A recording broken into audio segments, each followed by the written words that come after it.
We don't really mind. We're looking forward to it no matter what the story is.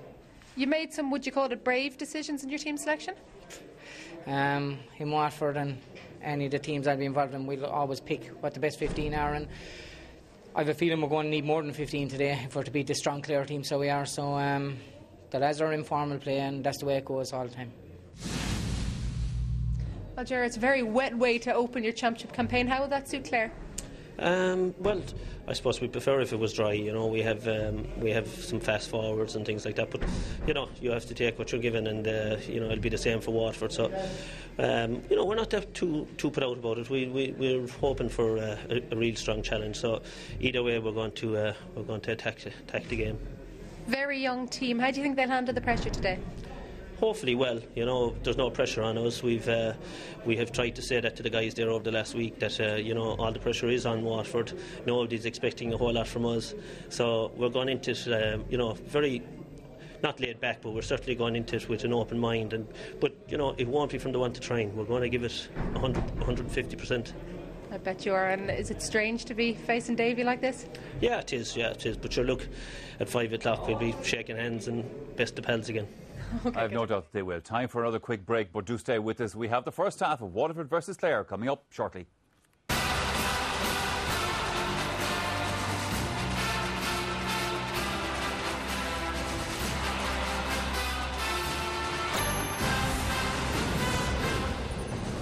Welcome back again. Getting close to throw in, so let's go back to Thurles, where Michael Dignan and Gerard Canning are taking a closer look at the teams.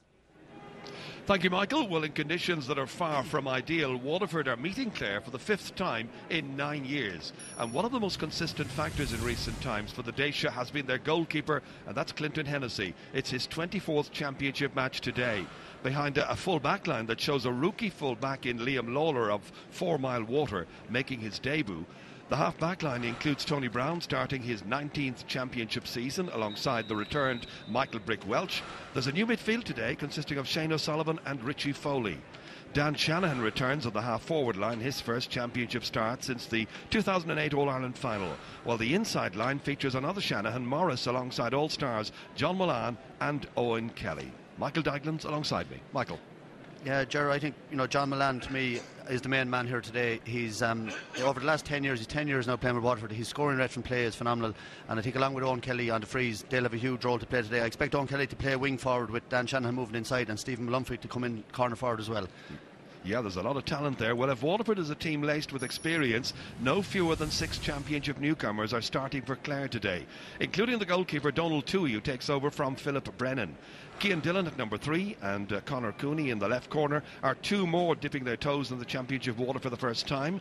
The highly versatile Diarmuid McMahon at centre-back bids to emulate the success of his cousin Shawnee up to quite recent times.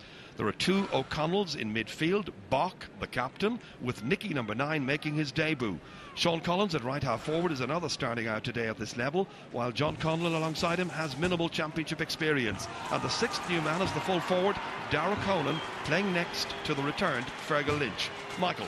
Yeah, well, Gerard, just looking at the Clare team coming out, you know, they're very, very young. You can see even the build of them, they're very light. And, you know, a day like today, Colin Ryan to me is a key man. Any frees that they get, they're going to have to be scoring them. You know, they're going to be very nervous. So a lot of responsibility on his shoulders today for a young man. So he'll need a big game.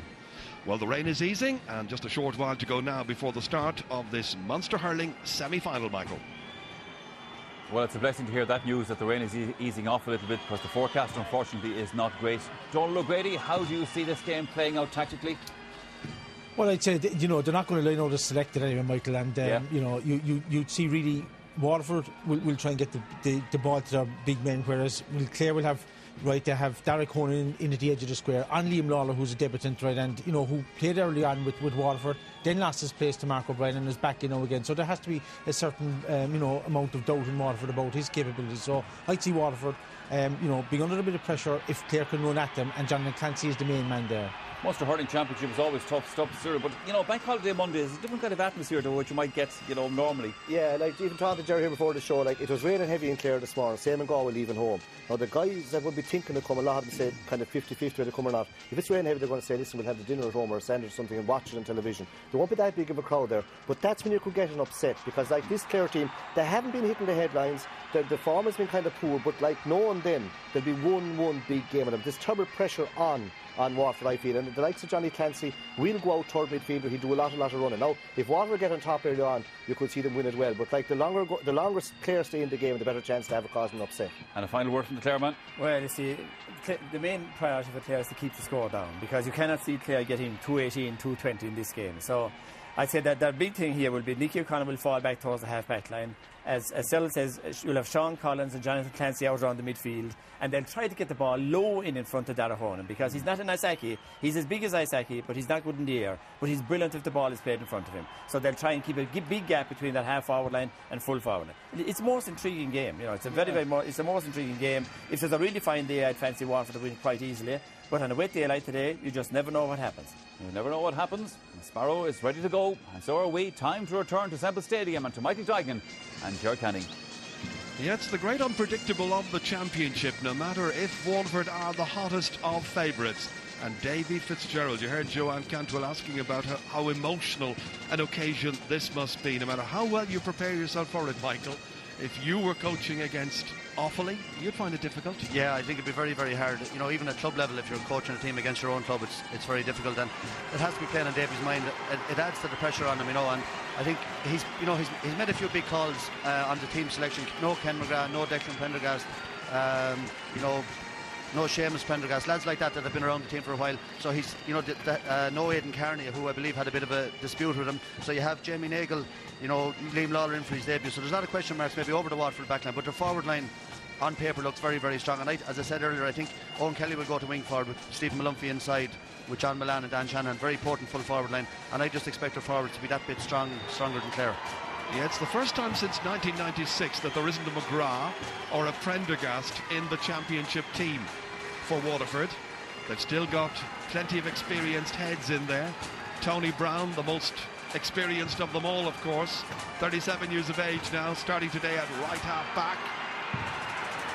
I'm sure Waterford will also be thinking, Michael, about the last time they played here in the rain. It was against Limerick last year, and they very nearly got beaten.